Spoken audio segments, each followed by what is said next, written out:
Vamos iniciar a nossa aula de hoje, tá? É uma aula sobre a evolução biológica do homem. A gente usa algumas fontes aí que eu acumulo aí no processo de docência sobre essa parte, né? E também as aulas do professor Walter Neves, 4 aulas do professor Walter Neves, a saga da humanidade. Então, nós nos baseamos nessa aula de hoje, tá certo? Nestas fontes. Então, é sobre a evolução biológica do homem. Os seres humanos, a humanidade, né? O homem com H maiúsculo ali. Bom, então, gente, a base científica, né, do evolucionismo biológico e não do evolucionismo sociológico, antropológico, né, ou cultural, sei lá, certo? É Darwin, certo?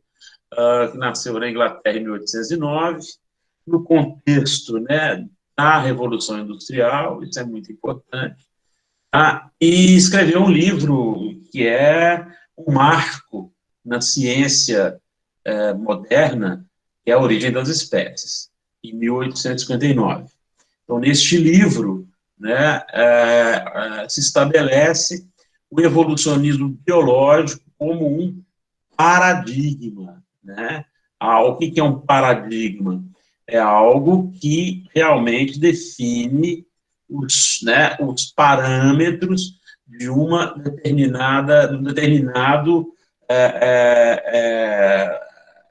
uma determinada ciência, um determinado ramo do conhecimento. Né? O professor Walter Neves fala uma coisa muito importante lá no início do curso dele, né, dizendo que a antropologia biológica ela é, sobretudo, não pluridisciplinar. Né? Então, ela envolve várias disciplinas. Evidentemente, se eu estou falando de antropologia biológica, né, o evolucionismo biológico ele é o parâmetro enquanto o paradigma que fundamenta, tá, a antropologia biológica. Quais são os axiomas do que a gente chama da revolução darwiniana? Tá certo? Primeiro, os seres humanos são uma espécie animal. Tá? A questão. Até então, você não tinha muita... Quem tinha formulado esse negócio de uma maneira tão, digamos assim, crua, né? A gente tinha aí a tradição religiosa, principalmente, né? Essa ruptura entre os humanos e os demais animais. Não, os seres humanos são uma espécie animal como todas as outras. Né? Então, o segundo axioma é que os seres vivos mudam, evoluem ao longo do tempo. Né? E o terceiro é que as espécies evoluem por meio de seleção natural. Então, são conceitos aí, tá certo, que vocês já vão começando a memorizar. É claro que eu trago aqui uma caricatura da época, né? As ideias de Darwin tiveram um impacto muito forte, né, na sociedade ocidental, no sentido, né, de a sociedade ocidental relativizar a sua posição no mundo, tá? E isso teve uma reação muito pesada, né, a ponto de aparecer essa caricatura aí, ou essa charge, né, mostrando Darwin aí, corpo de macaco e cabeça de gente, né? A gente vai mostrar nesta aula, né, que nada mais equivocado do que essa caricatura, essa chave. Bom, aí vamos primeiro falar a questão da seleção natural. Tá? Então, veja bem, seres humanos são animais, os animais, os seres vivos em geral, mudam e evoluem ao longo do tempo. Lembrem-se, aquela escala de milhões de anos. Lembra lá, a antropologia biológica está na escala dos milhões de anos, a arqueologia dos milhares, a antropologia social, né, do tempo secular, do tempo presente. Então, eles mudam e evoluem ao longo do tempo através de seleção natural. Quais são as condições da seleção natural? São 4. É importante que memorizem, tá bom? A reprodução, primeira delas, ou seja, os seres vivos se reproduzem, ao contrário do mundo mineral, não se reproduz, né? Então, os seres vivos, eles se reproduzem. E uma característica da reprodução é a hereditariedade, ou seja, né, os descendentes daqueles animais que se reproduziram vão carregar a carga genética de seus genitores, tá certo? Então, a hereditariedade, que foi uma coisa demonstrada pelaquele padre, né, Mandel, né, Mandel, esqueci o nome dele agora, Mendel, né, Mendel, que fez aquela experiência com as ervilhas, né, gente? Ervilhas rugosas e ervilhas lisas. E ele demonstrou lá, né, que essa característica tem a ver com uma carga genética. Nós sabemos, né, que a questão da carga genética é algo também que revolucionou o conhecimento sobre os seres vivos, tá? Bom, mas além disso, além dessa hereditariedade, nós temos uma coisa chamada variação interna nas espécies. Então, as espécies vivas, não é, elas têm uma variação muito grande. É muito simples a gente perceber isso. Não existe nenhuma digital igual à outra. É por isso que a impressão digital, né, ela é um critério, inclusive, de definir se a pessoa cometeu um crime ou não. Ou seja, a sua impressão digital tem 7 bilhões, 500 milhões de pessoas vivas hoje em dia, a sua impressão digital é única, sabe? Ela é única dentro de todos os seres humanos que já nasceram. A mesma coisa, a pelagem de uma onça. Não existe uma pelagem idêntica. O rabo de uma baleia. Vocês sabem que os oceanógrafos, né, quer dizer, esse pessoal que estuda baleia, né, ele vai saber o indivíduo que ele está estudando pela cauda. Outro jeito, né? Então, enfim, existe uma variação interna nas espécies. A gente tem falado, por exemplo, da raciação.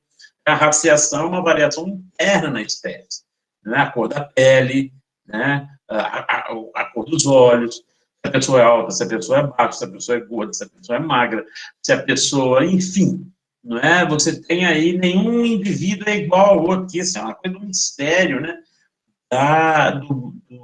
Da vida, certo? Então, existe uma variação interna nas espécies. E, finalmente, a outra condição é a competição. Nós temos recursos limitados, então os seres vivos competem, né, em torno desses recursos. Tá? Então,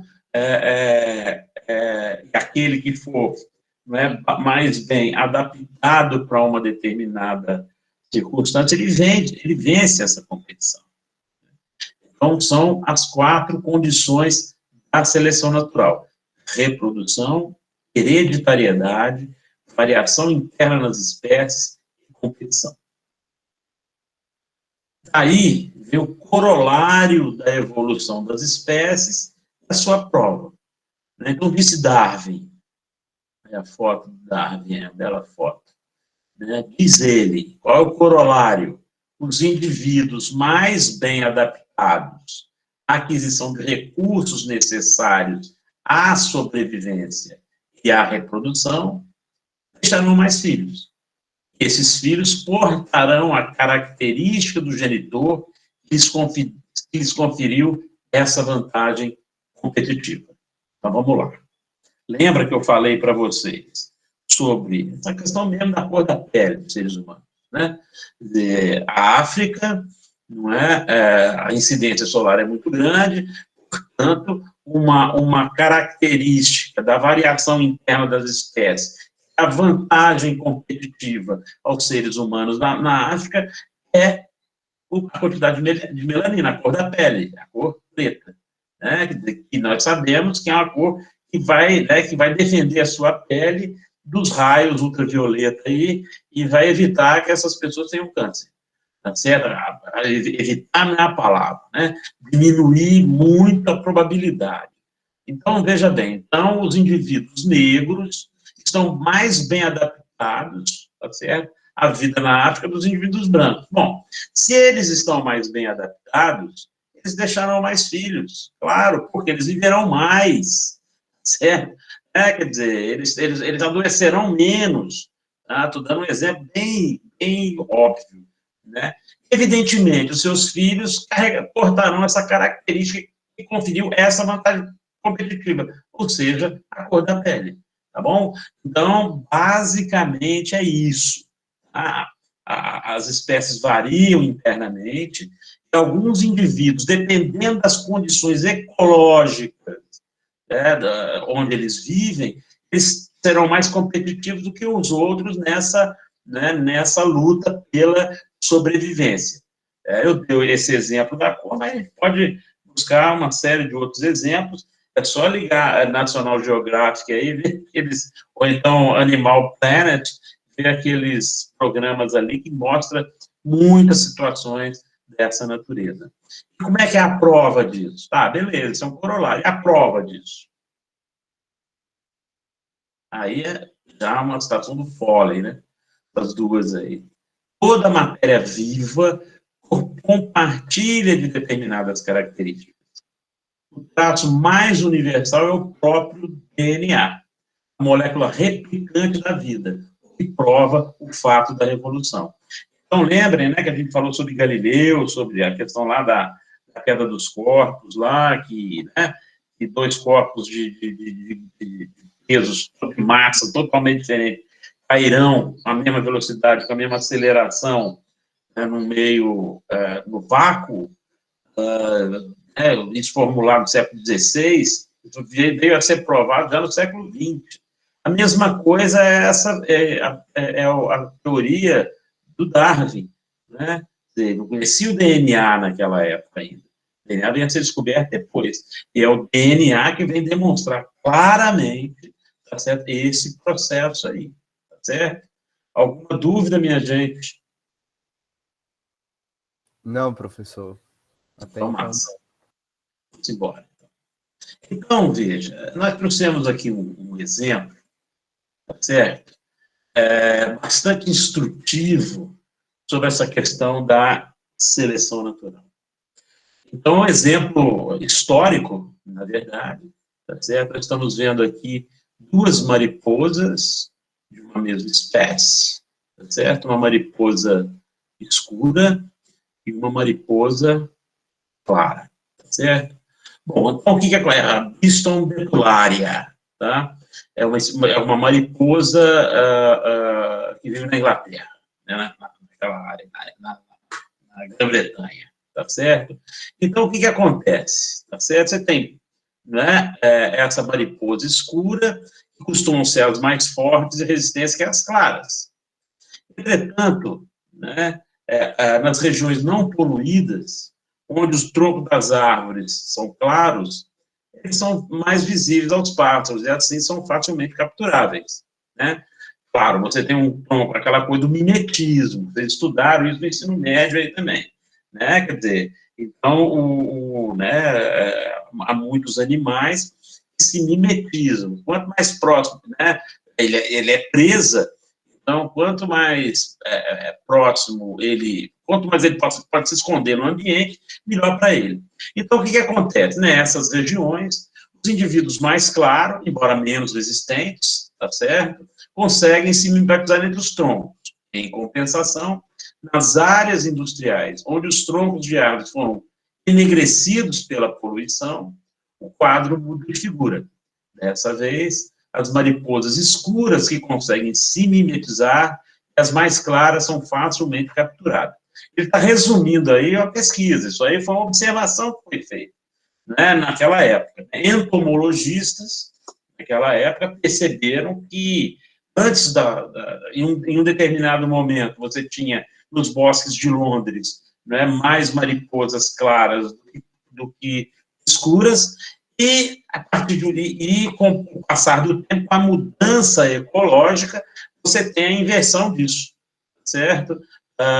E aí, qual é o fato diacrítico desse processo? A Revolução Industrial. Por quê? Joga fuligem na atmosfera, essa fuligem cai no tronco da árvore, o tronco que antes era claro se torna escuro, então o que era favorável à mariposa clara se torna favorável à mariposa escura, que é essa foto aqui. Está muito mais evidente a mariposa clara, esse é um tronco escuro, e a mariposa escura aqui bastante mimetizada. Então, diz ele, consequentemente, é fácil perceber que a predominância das mariposas escuras é um fenômeno recente, mas não a sua existência. É muito importante vocês perceberem, entenderem isso aí.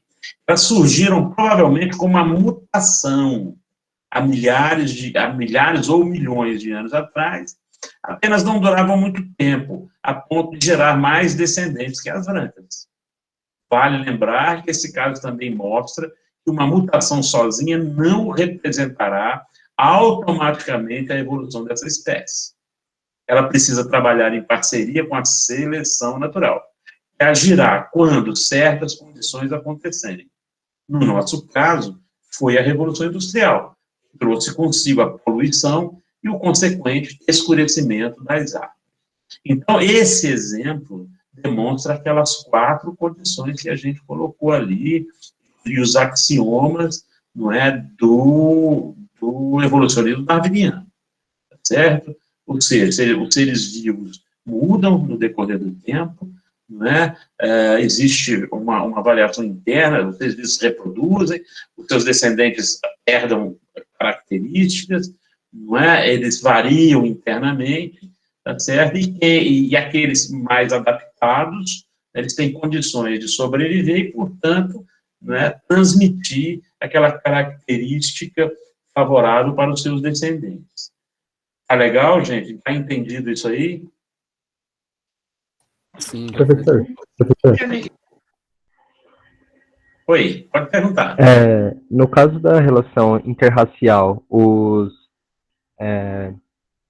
filhos que vão vir dessa relação, eles se tornam mais resistentes, em variáveis situações ou não? Não entendi, Caio. Você pode reformular? Não entendi direito. No caso de uma relação interracial, os filhos que vão vir dessa relação, eles se tornam mais resistentes a climas variáveis, por exemplo?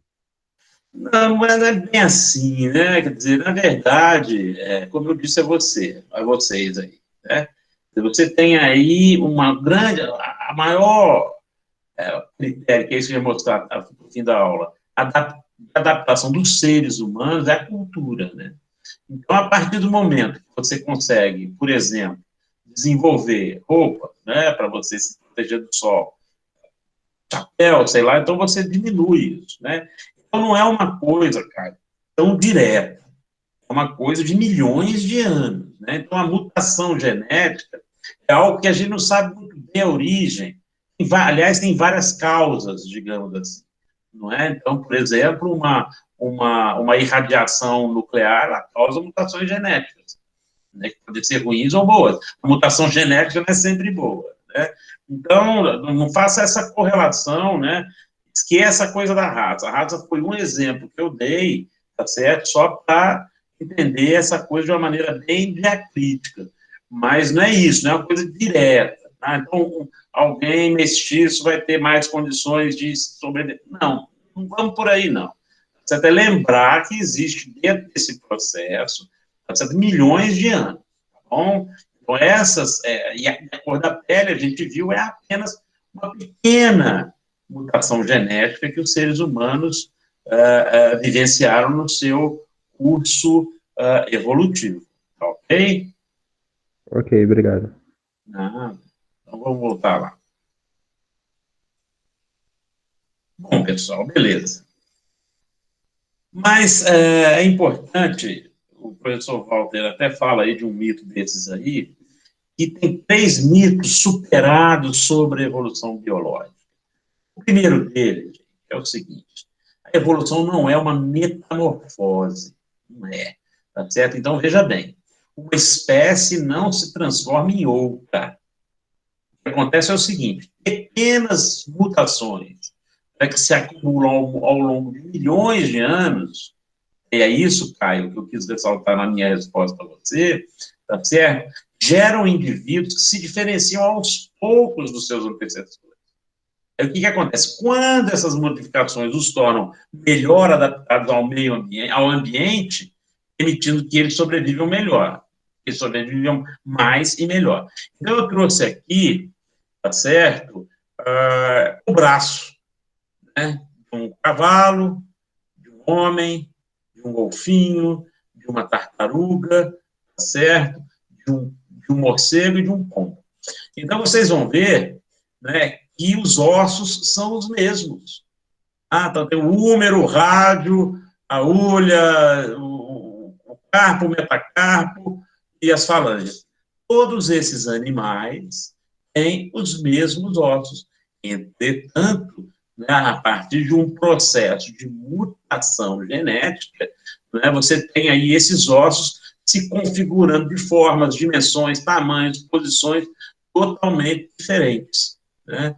Então, o que leva, tá, por exemplo, a uma grande adaptação aqui é a asa de uma ave, que não é nada mais, nada menos do que o membro posterior, superior, né, transformado. Então, isso aqui, o que significa isso, gente? É que todos esses animais aqui tiveram um ancestral comum, né? Então, não surge um osso da noite para o dia. O que acontece são pequenas mutações que vão ocorrendo no percurso de milhões e milhões de anos, que levam a que o indivíduo, o mamífero, o golfinho, né, ele se adapte ao meio marinho. Na verdade, é o contrário, né? Você tem primeiro os animais os animais em meio marítimo e depois meio terrestre, né? Mas você tem até a questão da volta, né? O movimento dos répteis, dos anfíbios, enfim. Então, o que acontece é isso, você tem aqui, né, pequenas mutações que vão se acumulando ao longo dos anos e vão, então, gerando, a partir desse processo, evidentemente, novas espécies. O segundo mito, tá certo, é essa questão de, o seguinte, os humanos vieram dos macacos. Ora, se tivessem vindo, não existiam macacos mais, né, teriam sido evoluído, tá bom? Então, os humanos não vieram dos macacos. Então, humanos e monos, que são os nossos primos mais próximos, tá certo? Quem são os monos? Os gorilas, os chimpanzés e os orangotangos. Até a década de 70, eram considerados famílias diferentes, tá? Eram os pongídeos. Hoje em dia já se agrupa na mesma família, tá? Então, os humanos e os monos modernos, não é?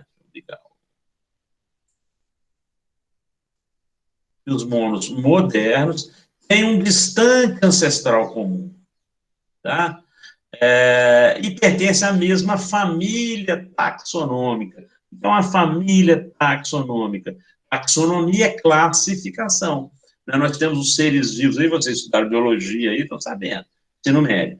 Você tem um monte de seres vivos aí, tá? E aí você tem que classificar quem está mais perto e quem está mais longe, né? De um para outro. Porque nós sabemos que essa vida toda surgiu a partir da alga cianofícia, né? Então, quer dizer, o primeiro organismo celular, digamos assim, foi uma alga cianofícia, que tinha a capacidade de transformar a luz em energia, né?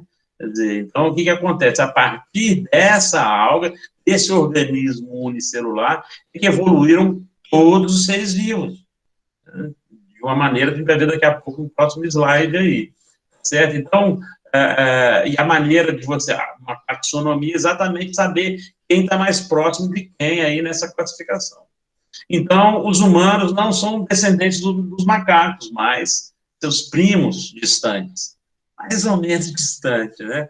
Daqui a pouco vai relativizar um pouco isso. E, finalmente, a evolução, minha gente, não é unilinear, não é linear, né? Então, a evolução das espécies, que gerou os seres humanos modernos, não ocorreu de uma transformação direta de uma espécie em outra até chegar ao Homo sapiens. Aí o Walter Neves fala muito sobre isso, e vai falar mais durante o curso dele, tá?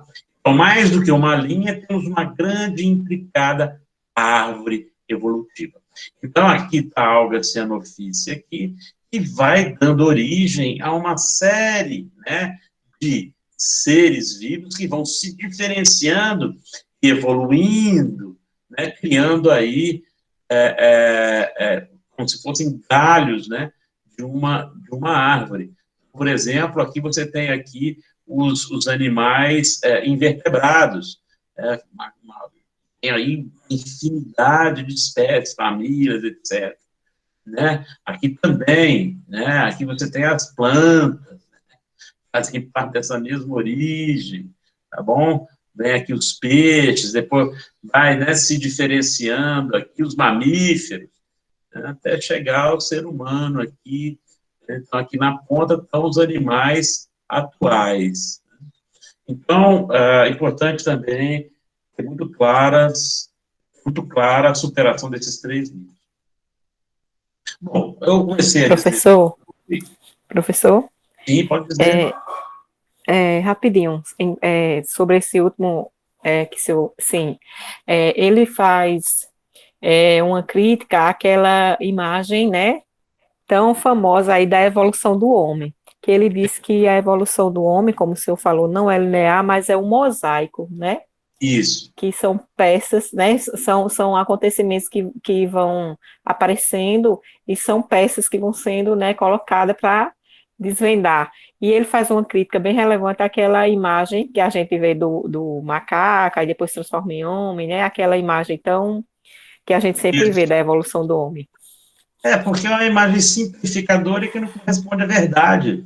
Né? Porque, como ele diz, não é linear. Você tem, assim, a gente vai ver daqui para o fim dessa unidade, né, que várias espécies surgiram, e umas desapareceram. Então, tem características que vão e voltam, como ele disse, tá certo? Então, é claro, porque uma característica que pode ser vantajosa num determinado ambiente pode ser desvantajosa em outro, né? Está entendendo, Eliette? Então, o que acontece? Não existe assim, porque é o seguinte, aquela figurinha, certo? Ela é uma coisa etnocêntrica, assim, antropocêntrica, digamos assim. Parece que existe um destino traçado para que os seres humanos, não fossem como são. Como se fosse a melhor forma de adaptação possível fosse essa. É verdade, né? Então, como tudo, né? Como a gente vai estudando, quando vai se aprofundando nas coisas, as coisas vão ficando mais complexas do que o senso comum coloca para a gente, né? Então, a evolução é muito mais complexa do que aquela figura aí que se tornou clássica, né? A gente vai até... Oi, Fernanda. E outra coisa também é que aquela imagem dá a entender que só existiu uma espécie por vez no mundo, né? Quando, na verdade, todas coexistiram ao mesmo tempo, com mutações, até chegar na gente. Não, nem todas, né? A gente vai ver que algumas realmente desapareceram. Agora, sempre houve a convivência de espécies diferentes, né? No decorrer do tempo, né? Ele traz até aquele exemplo de 30 mil anos atrás, que é muito pouco tempo, né, no trânsito histórico, no trânsito evolutivo aí, que tem aí 5 espécies do gênero Homo, né, convivendo, inclusive como erectos, né? Então, isso é um fato aí que é importante sim, Fernanda, tem a ver com isso também, né? Não é unilinear, porque aparece uma espécie, aí tem o Australopithecus, depois vem o Homo habilis, depois vem o Homo erectus, o Homo sapiens, não, houve aí uma convivência, não é essa coisa unilinear e simplificadora que muitas vezes a gente aprende aí, certo? Professor? Oi. Só um parênteses aqui, eu não sei se eu vou falar besteira, mas eu estou aqui para falar besteira mesmo, eu estou para aprender, né? Olha só, o homem, a medicina, né? A medicina usa, por exemplo, uma válvula mitral de um porco no homem, que a válvula mitral do coração e tal, ela usa. Isso seria o quê? Uma evolução biológica, uma revolução? O que seria? Não, veja, uma boa pergunta.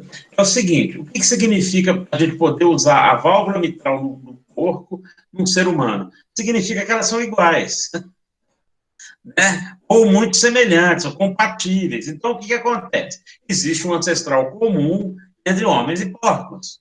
Nós somos primos dos macacos, nós somos primos dos porcos, nós somos primos das baratas, dos beija-flores, assim, né? Cada vez mais distante, né? Mas a possibilidade, né? E é isso que eu estou dizendo. Como é que você bota uma válvula mitral de um porco no ser humano? A partir da medicina. A medicina é o quê? Cultura. Foi uma coisa desenvolvida pelo gênero humano, uma coisa chamada medicina, com anos e anos, milhares de anos de pesquisa, tá certo? E chega ao ponto de você ter essa possibilidade de fazer esse implante. Né? Então, isso não vai ser uma mutação, isso, não. Vai ser uma intervenção, tá certo? Que vai dar uma sobrevida a uma pessoa, tá certo? A partir do uso de uma válvula de um animal, certo? Assim como você colocar um stent na sua artéria, certo? A pessoa tem lá um problema, a artéria fechou por conta do... Então, então vai lá e coloca um negocinho de aço, beleza? Tá certo? Então, veja, são intervenções, o que leva, por exemplo, gente, não é? Assim, hoje você tem muito mais pessoas, tá certo? Portadoras de deficiência do que a gente tinha 50, 60 anos atrás, 30 anos atrás. Por quê? Ora, porque essas pessoas, hoje, elas têm à sua disposição, tá certo? Primeiro, a sociedade, não é, repensou, foi obrigada a repensar, assim como a posição da mulher, né? As pessoas que têm deficiência física, elas não são inferiores a nenhuma outra, tá certo? Você pega, por exemplo, Stephen Hawking, né? Aquele filme belíssimo, né? Que é um filme dos melhores, né? Qual é o nome do filme, gente? Alguém viu? É Inteligência... A evolução de tudo, não? Oi? A teoria de tudo. A teoria de tudo. Então, uma pessoa, um cara totalmente, uma doença degenerativa, tá, que foi um dos maiores físicos, né, do mundo. Por quê? Porque ele tinha uma cadeira adaptada para isso, porque ele tinha um computador, enfim, outros remédios, fisioterapia, uma série de coisas. Né? Assim, se Stephen Hawking tivesse nascido 100 anos antes, provavelmente ele não teria sido um gênio da física.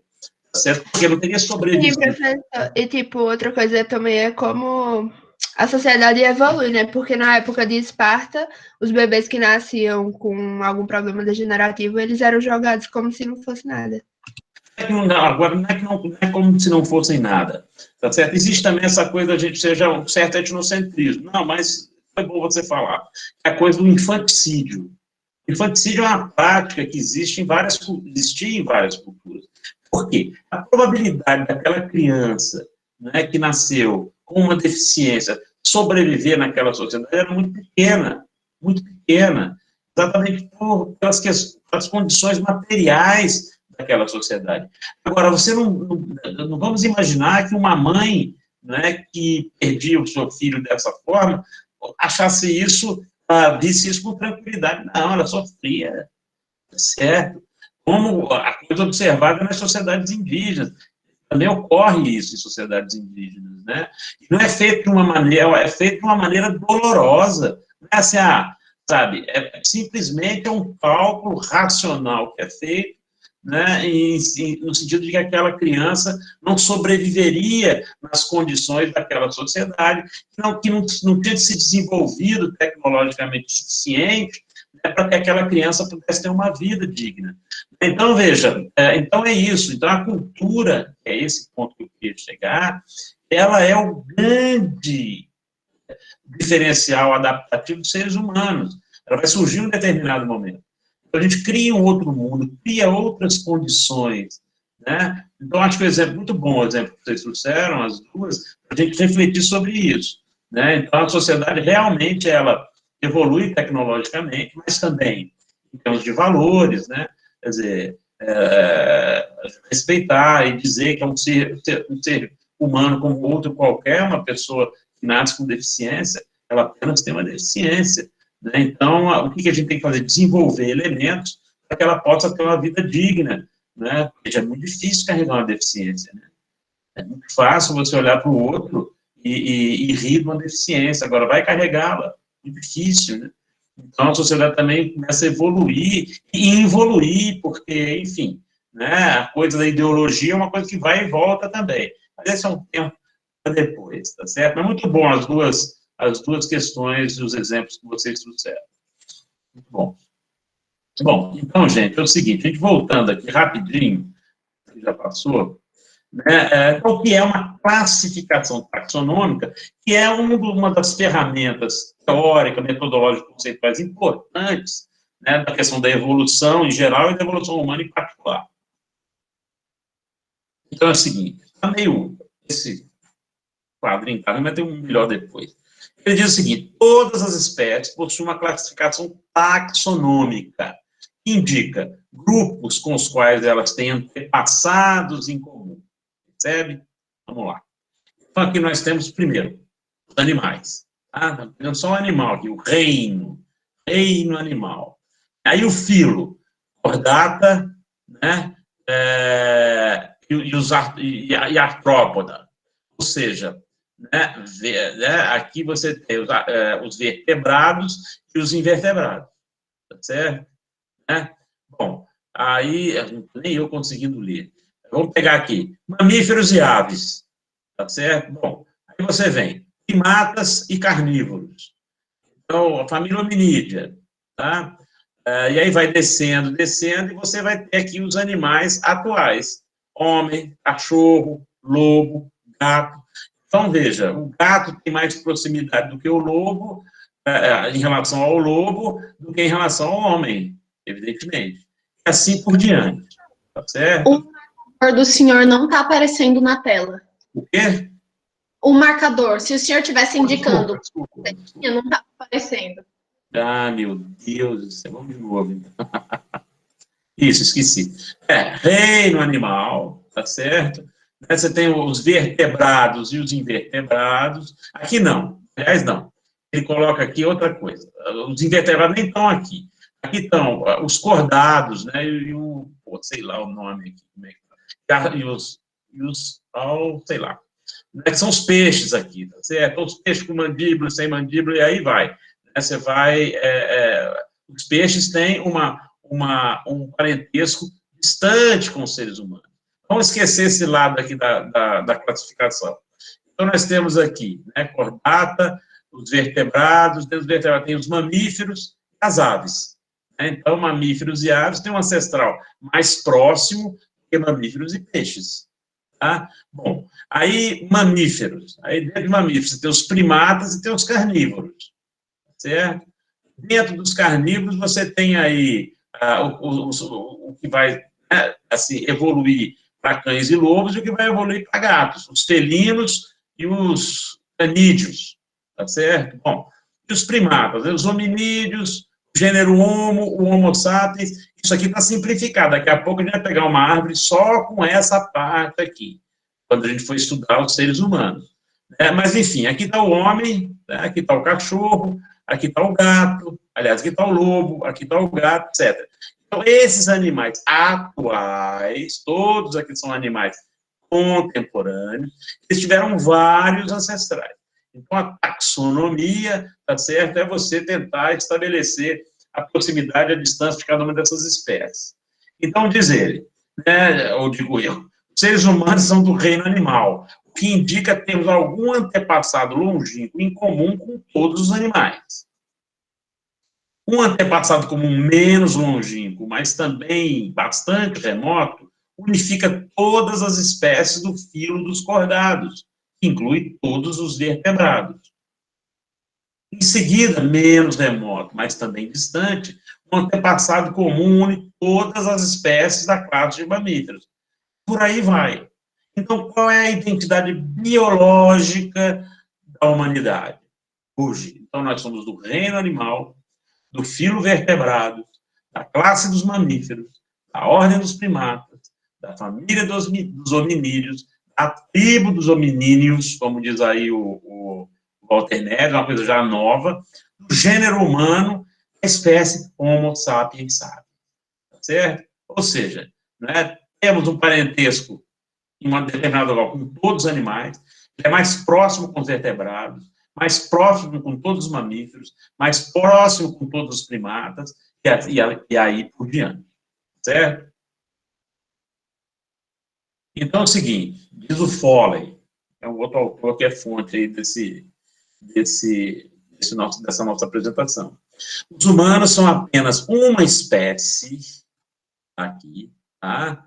Uma espécie, Homo sapiens sapiens, certo? Qual contém essa espécie? Os humanos modernos. Ele não fala em gênero, mas dentro de um gênero, é o gênero Homo, tá? Que tem os humanos modernos e os arcaicos, certo? Então, Homo sapiens, Homo heidelbergensis, Homo erectus, Homo habilis, e aí vai. Tá? Mas ele fala, dentro de uma família, que são os hominídeos, tá certo? Que contém uma família que tem até 20 espécies, tá certo? Né? Bom, então, qual é a família hominídea?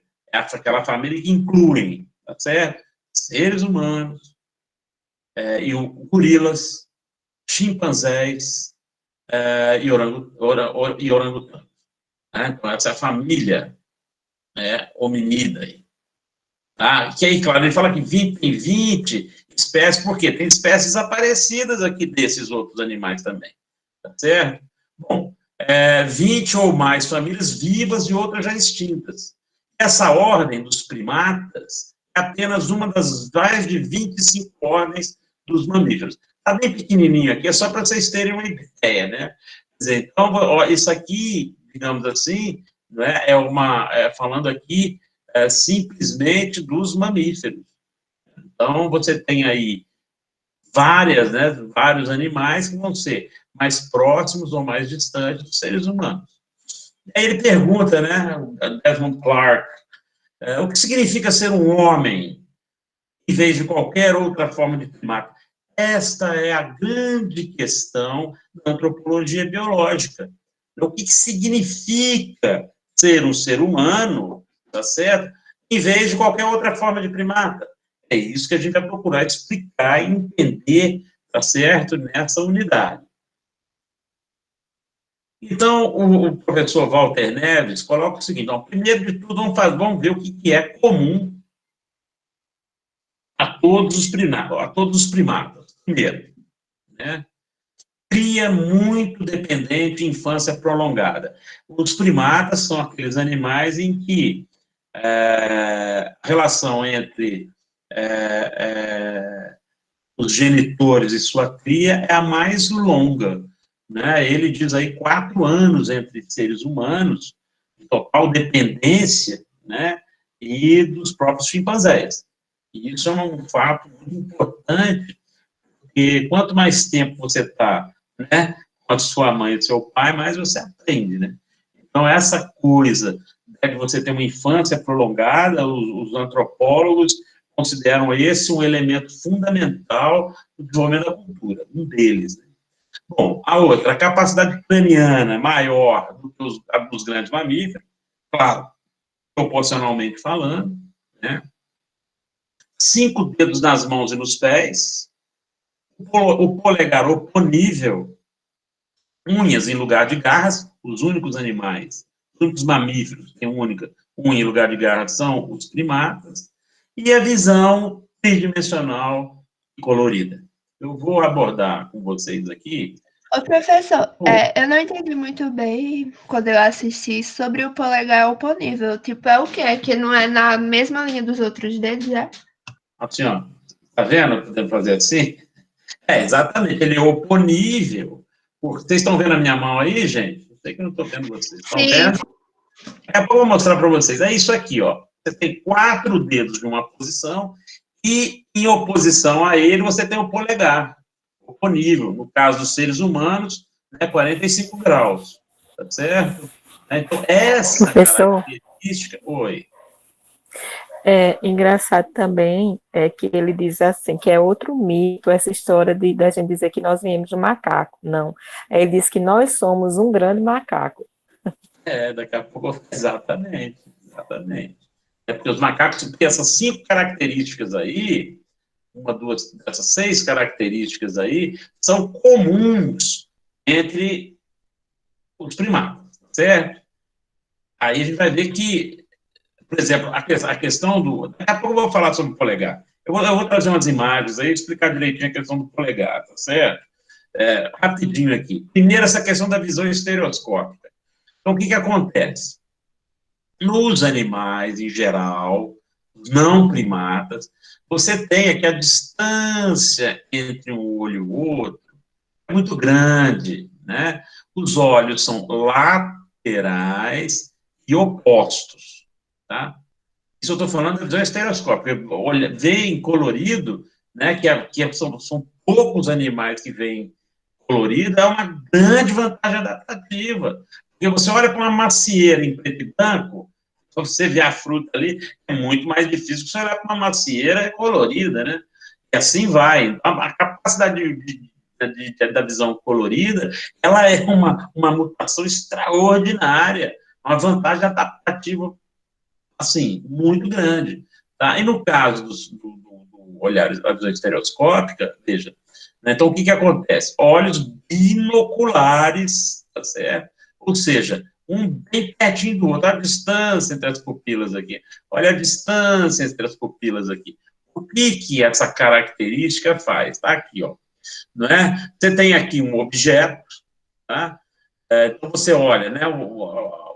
A imagem vista pelo olho direito é uma, a imagem vista pelo olho esquerdo é outra, mas o que acontece? Né? Você formula uma visão tridimensional na sua cabeça.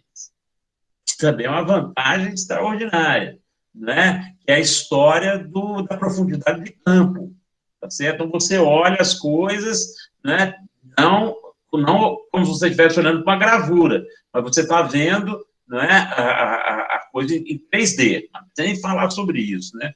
Só você pegar um filme 3D e um filme 2D, você vai entender qual a diferença disso, né? Claro que no filme tem lá um óculos, enfim, que faz com que você consiga assistir o filme de uma maneira, uma experiência muito mais real, não é isso? Então, estereoscopia vem do grego, né? Estéreos, sólido, relevo, scopem, olhar e ver, ou seja, você tem uma visão em relevo.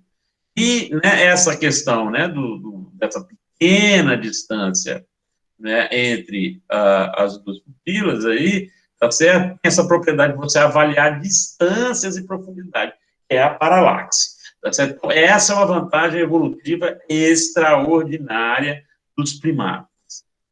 Vamos para o polegar opositor. Essa é a questão, tá certo? Então, veja, essa possibilidade de você fazer isso cria essa possibilidade aqui, a gente chama da apreensão em pinça, tá certo? Ou seja, você consegue fazer assim, muito poucos animais conseguem fazer isso. Então, por exemplo, para você ver qual a importância do polegar opositor, tenta apertar um parafuso sem usar o polegar, tá? Tenta aí. Depois vocês fazem essa tentativa. Você não consegue. Não consegue. Ou consegue depois de muita luta, claro, né? Muita luta. Entretanto, né, essa capacidade de apreensão em pinça, aqui, ó, que foi possível você desenvolver uma ferramenta, tá certo? Você escrever, tá? Você, para escrever, você tem que ter uma apreensão em pinça. Para você usar um bisturi, você tem que ter uma apreensão em pinça. E aí vai. Aqui embaixo, gente, mostra a comparação das mãos de vários primatas. Então, por exemplo, aqui é o Társio, né, que é um primata, daqui a pouco eu vou mostrar uma fotozinha dele, certo? Olha, o polegar dele não é oponível, ó, tá? Ele é nosso primo, mais distante do que o chimpanzé, mas ele é um primata. Aí você vê o gibão, tá certo, né? Você vê, ele é oponível, mas não é tão... a palma da mão é muito grande, então ele não consegue fazer a apreensão em pinça. né? O chimpanzé é mais parecido com o humano e o gorila ainda mais. Então, é essa questão dessa posição desse polegar oponível em relação aos outros dedos, a gente vai ver que, no caso, era assim também nos dedos dos pés, e hoje nosso dedão ele não é oponível, porque a gente não precisa segurar em galho de árvore. O andar ereto fez com que essa adaptação fosse ruim no caso dos pés.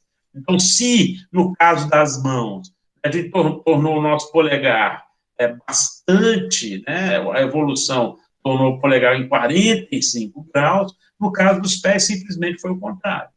Tá? E aí, minha gente, é uma coisa que o Walter Neves falou, que é interessante, né?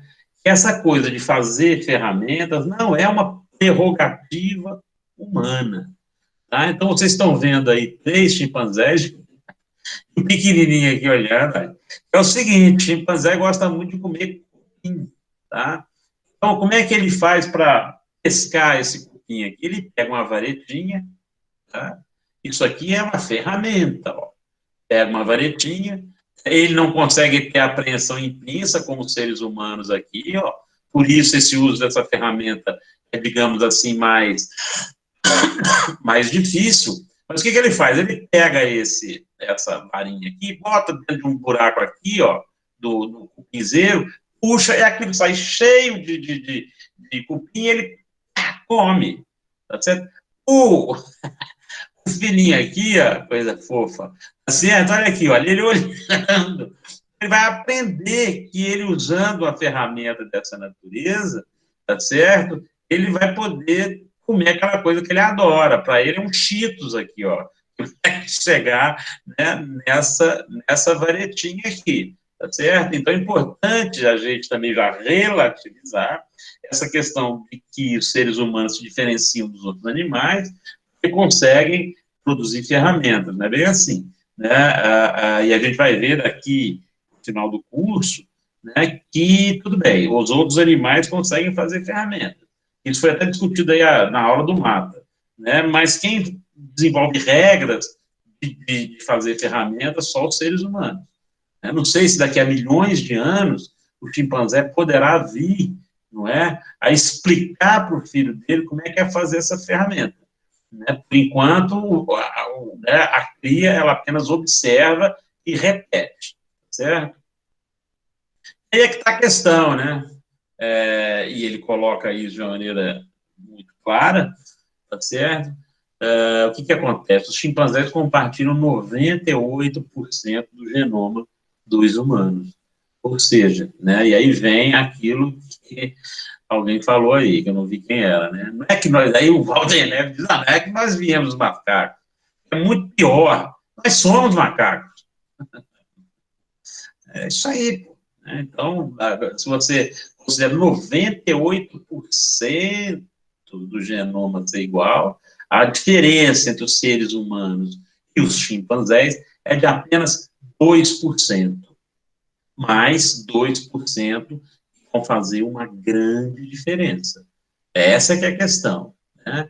Uma grande diferença. Você tem aí um processo, né, de evolução que é pequeno, né, porque 2%, mas que vai possibilitar uma diferenciação enorme, né, do gênero humano em relação aos outros animais. E é isso que a gente vai ver agora aqui, como é que se configuram, né, essas principais transformações, essas mutações que foram ocorrendo, né, durante o curso de milhões de anos, o processo evolutivo do gênero humano, né, que fizeram com que os seres humanos sejam o que são hoje.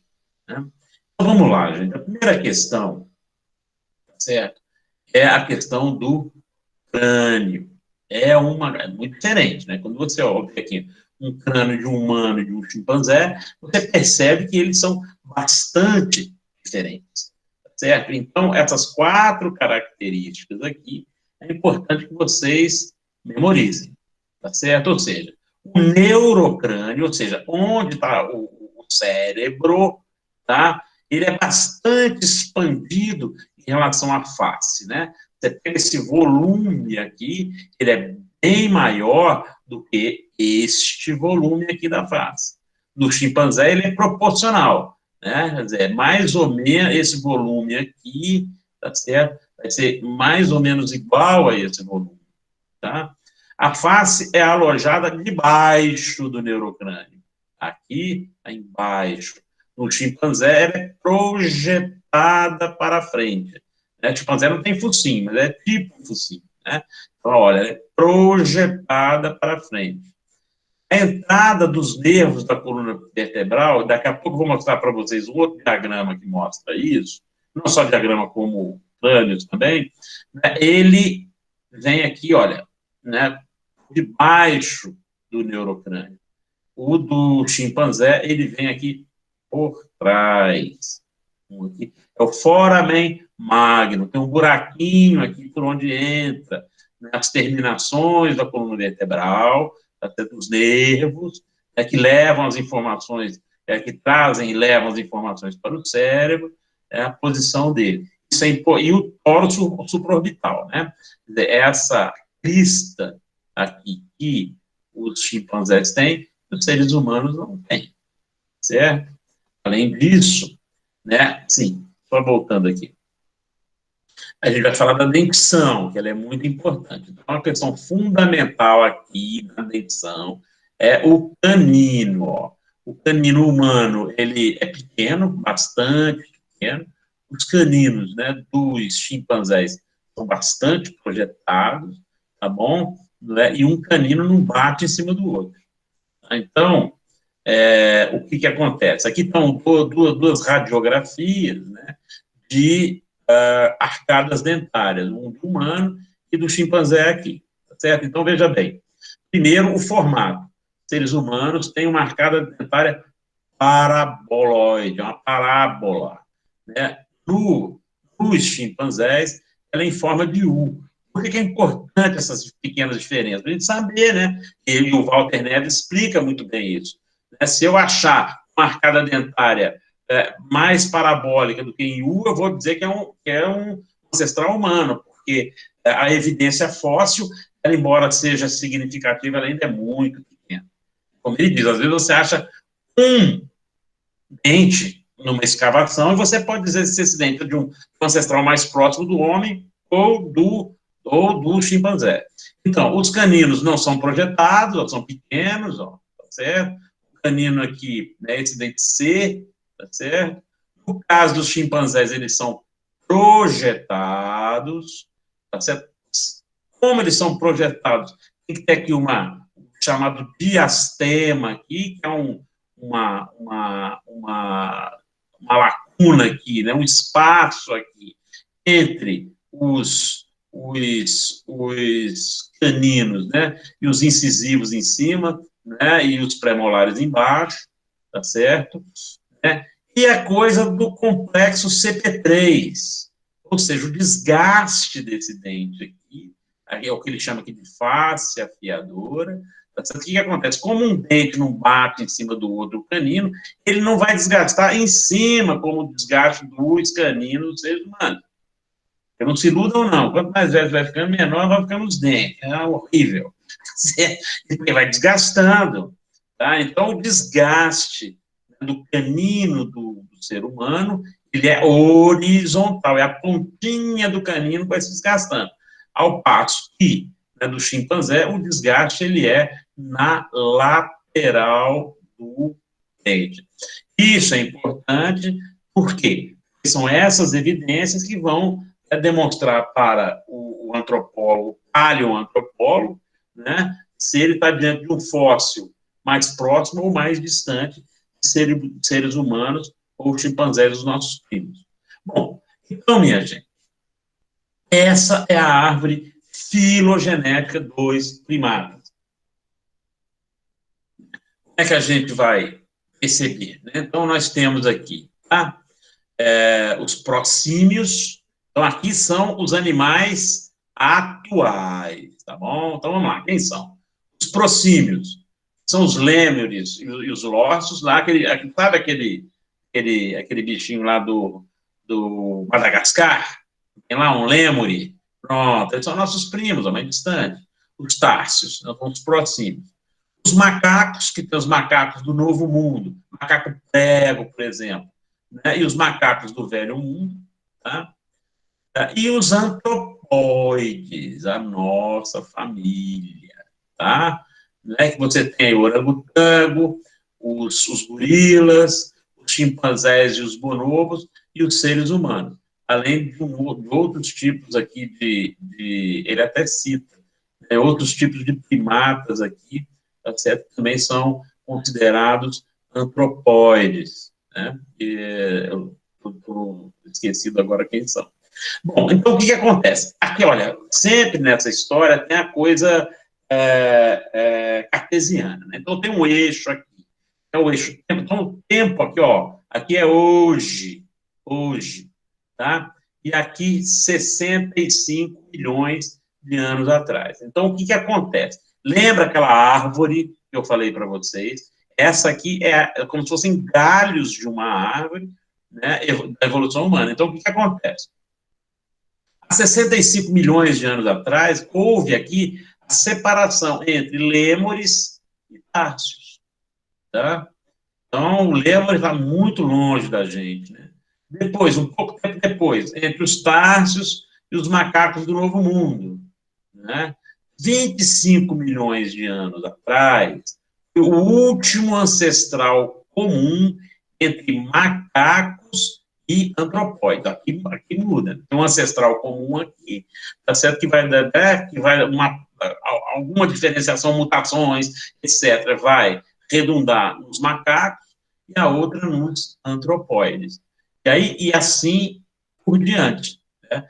Vai tendo sempre aqui como se fossem bifurcações, tá certo? Então, aqui tá o ancestral comum, tá? Entre todos os hominídeos, tá certo? A nossa família, tá? Aqui vai estar o ancestral comum entre gorilas, chimpanzés e seres humanos, e aqui, tá certo? Entre 8 e 6 milhões de anos atrás, mais para 8 do que 6, tá? O último ancestral comum de humanos e chimpanzés é o chamado elo perdido, né?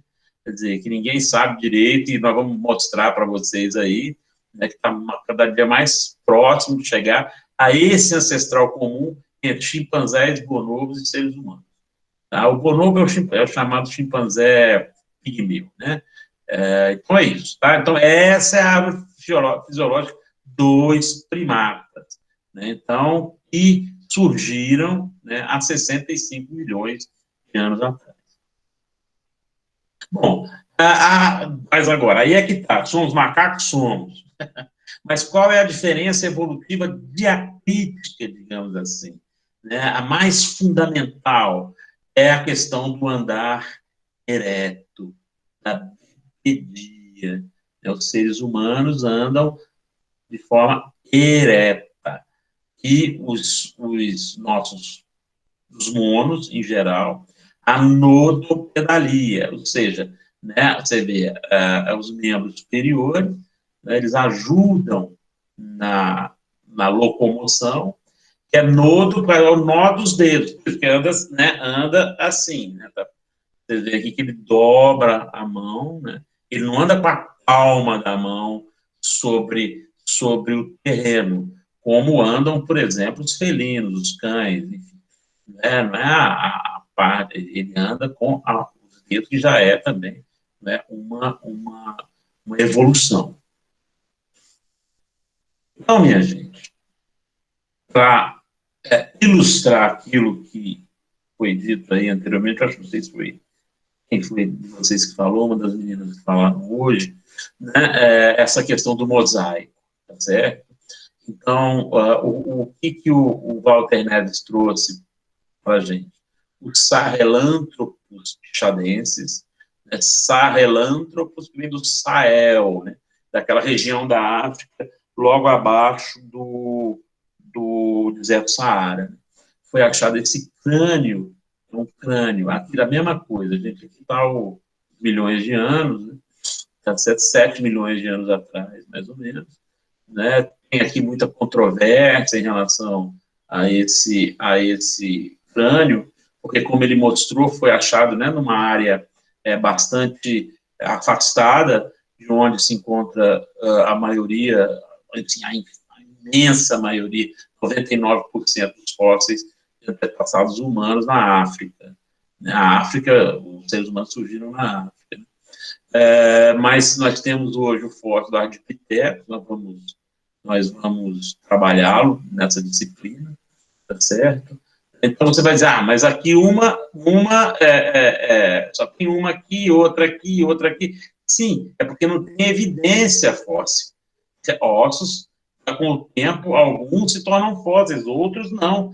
Como ele disse, por exemplo, nas áreas úmidas, por que a gente tem pouquíssimo fóssil na Amazônia brasileira? Pouquíssimo, porque é uma área úmida. Então, os ossos, né, enfim, aquilo úmido, ele vai desaparecer com mais rapidez. Né? Mas, enfim, daí com o tempo, olha, como é que vai aparecendo aqui, certo? Então, entre 4 e 3 milhões de anos atrás, você já tem aqui 3 tipos de australopithecus convivendo. Entre 3 e 2 milhões de anos atrás, aparecem outros, mas esses aqui continuam vivendo, sobrevivendo. Porque ninguém sabe direito, porque você acha algumas evidências. Em geral, você vai aumentando, você vai achando mais evidências. Mas aqui, ó, essa partezinha, essa barra verdinha aqui, é o tempo que essa espécie viveu, né? Então, veja, ela viveu entre, por exemplo, aqui o afarense, né?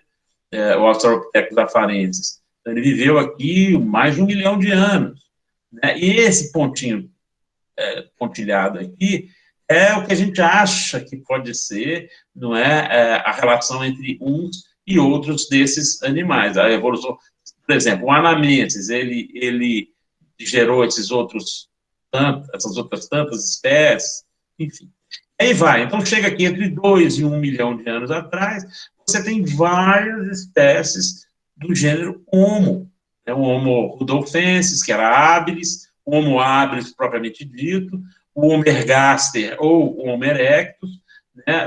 Aí você já tem aqui os parântropos, né, que acabam desaparecendo, não origem a nenhum outro animal recente, né, que vem dos australopithecus, como nós. Bom, e aí vai, né? Você tem entre 1 milhão e o tempo atual, também uma série de outras espécies, né, de antepassados. Então, gente, veja bem, aqui é rapidinho, depois vocês podem, vai ficar disponível, evidentemente, essa apresentação para vocês, mas a gente mostra aí a questão do foramen magnum, que tem todo, né, os mamíferos todos têm, porque a coluna vertebral tem que chegar no cérebro. Então, por exemplo, no cachorro, a posição dele, vocês estão entendendo aqui, né, ele está tirando uma foto debaixo do crânio, né, de um cachorro, de um chimpanzé e do ser humano. Então, você vê, no cachorro, claro, a coluna vertebral dele, ela é paralela ao solo, a cabeça dele está aqui na frente, então vai entrar, esse orifício bem atrás. O chimpanzé, tá certo? Ele já tem, aqui é que ele está mostrando mais o gorila, né, ele já tem uma posição, né, de caminhar, que a coluna dele não é totalmente paralela ao solo, ela tem uma inclinação, ela é em forma de C, tá certo? Então, o que acontece? Aqui, ó, os nervos da coluna vertebral, aqui são músculos, né? Então, o nervo da coluna vertebral vai entrar aqui, ó, nessa posição, tá? No caso dos seres humanos, olha como ela entra numa posição totalmente diferente, né? Que é a musculatura bem mais grácil, né? Bem menor, não precisa, porque você não tem, né, uma posição ereta favorece, porque essa musculatura não precisa ser muito forte, como no caso, né, dos monos, tá? Mas, olha, a coluna vertebral entra aqui nessa posição. Você vê que a coluna vertebral aqui, ela está relativamente inclinada, aqui não. No caso dos seres humanos, ela está totalmente reta. Então, tá aqui 4 crânios, tá certo? Né, que evidenciam, então, isso aí tem relação direta com o hangar ereto, lógico, né? A coluna do ser humano é em S, mas ela tem que estar alinhada. Então, você tem um chimpanzé, ó, o foramen magnum aqui, o australopithecus, ó, é só você ver essa diferença aqui, tá? Entre o orifício e a parte posterior do crânio, né? Então, ó, olha aqui a distância está aumentando, ó. No Erectus, a distância, no Homo sapiens aqui, nós, hoje, é dessa forma, né? Então, ó, esse orifício, né, ele foi se deslocando, tá certo? Cada vez mais para a base do crânio. A coluna vertebral, eu já disse para vocês aqui não é aquela figurinha, que simplesmente está mostrando como é que um macaco se movimenta, um chimpanzé, né? Ele fica até nessa posição. O problema aqui é o seguinte, é o centro de gravidade. O centro de gravidade da coluna do chimpanzé é muito baixo. O ser humano é aqui, ó. É o que permite aí a coluna vertebral em S, a coluna vertebral dele em C, tá certo? Bom, então o que permite que os seres humanos tenham uma postura ereta, o que não é possível em relação aos chimpanzés que ficam no máximo nessa posição.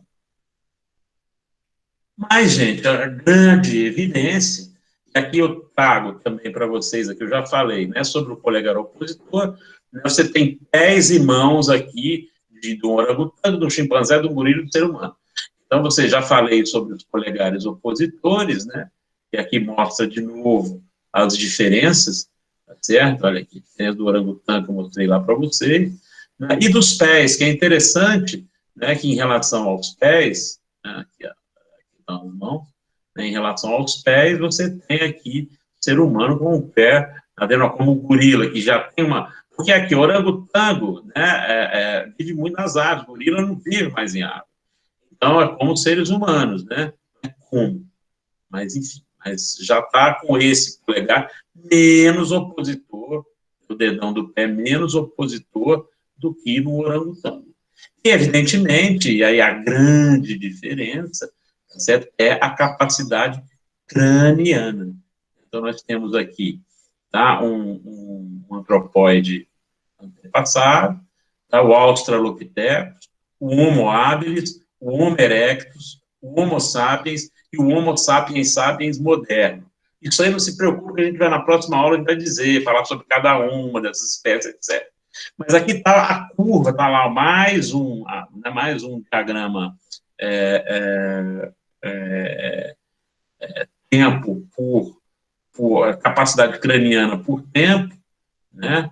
E aí a gente tem aqui, ó, 500 centímetros cúbicos. Então, por exemplo, né, o Australopithecus tinha 500 centímetros cúbicos de capacidade craniana. Isso há mais ou menos 4 milhões de anos atrás. Tá? O Homo habilis vai ter, né, um crânio bem maior. Aí o que acontece é o seguinte, a partir do surgimento do gênero Homo, isso que vinha, essa diferenciação que vinha muito discretamente, ela estoura.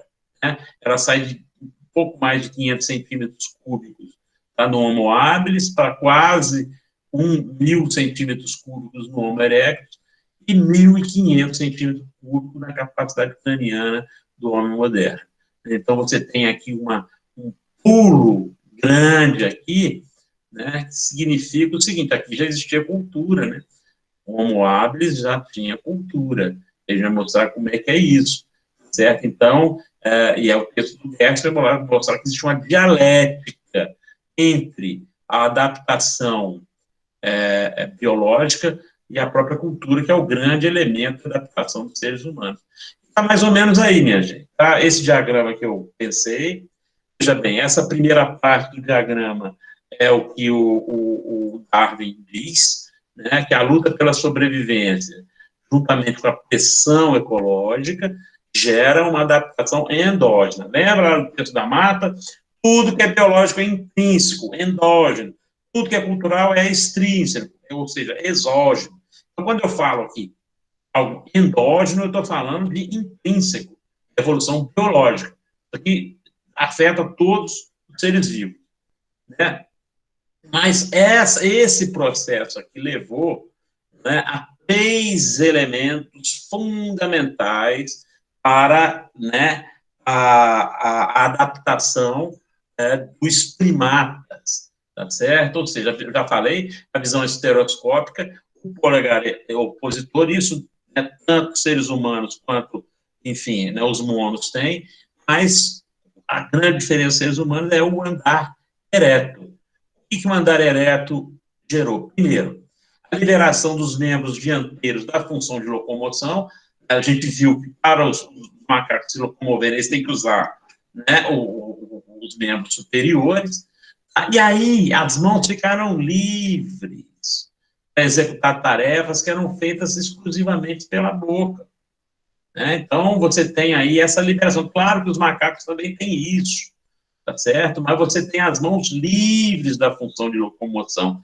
Isso aí potencializou a fabricação de instrumentos. E não pode esquecer, tá certo, que a fabricação de instrumentos é, sim, tá, um elemento fundamental na evolução dos seres humanos, porque por conta do andar ereto e dessas duas características fisiológicas aqui, a fabricação de instrumentos, claro, o polegar mais opositor do que dos nossos primos, né, favoreceu muito a fabricação dos instrumentos.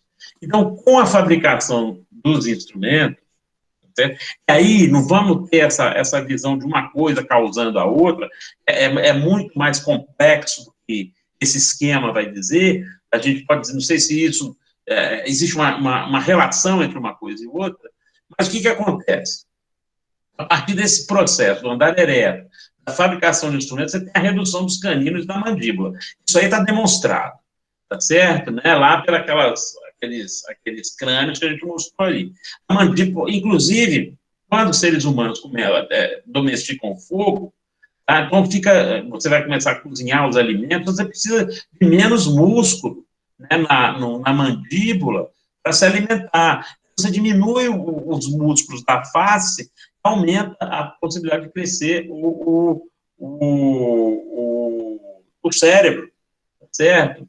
Bom, o equilíbrio da cabeça sobre a coluna vertebral, já falei sobre isso, e o afilamento dessa musculatura do pescoço, diminui também essa musculatura.